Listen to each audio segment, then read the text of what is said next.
ఇండియాకి ఇంగ్లాండ్ కి మధ్య జరిగిన సెమీఫైనల్ మ్యాచ్ లో ఇండియా టీం 7 రన్స్ తేడాతో గెలిచి ఫైనల్ కి వెళ్ళింది.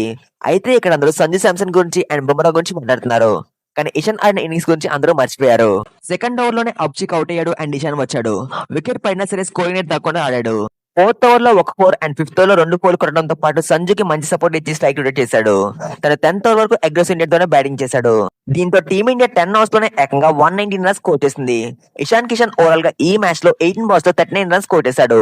ఇందులో 4 4లు అండ్ 2 6లు ఉన్నాయి. అండ్ తన స్ట్రైక్ రేట్ 216 గా ఉంది. సంజుకి అండ్ ఇషాన్ కి మధ్య 45 బాల్స్ లో 97 రన్స్ పార్ట్నర్షిప్ వచ్చింది. ఈ పార్ట్నర్షిప్ లో ఇద్దరు కూడా అగ్రెసివ్ ఇండియా తో బ్యాటింగ్ చేశారు. ఈ మ్యాచ్ లో రెండు టీమ్స్ లో కూడా సంజు అండ్ ఇషాన్ మధ్య వచ్చిన పార్ట్నర్షిప్ హైయెస్ట్ గా ఉంది. సంజు అయితే 42 బాల్స్ లో 89 రన్స్ కొట్టేశాడు. దీంతో టీమిండియా 20 ఓవర్స్ లో ఏకంగా 203 రన్స్ కొట్టేసింది. ఇంగ్లాండ్ టీం 246 రన్స్ కొట్టేసి చాలా క్లోజ్ గా వచ్చారు. కానీ బుమ్రా వేసిన 16th ఓవర్ లో 8 రన్స్ ఇవ్వడం అండ్ 18th ఓవర్ లో 6 రన్స్ మాత్రమే ఇవ్వడం గేమ్ చేంజింగ్ గా మారింది. సంజు శాంసన్ కి అయితే player of the match award లభించింది.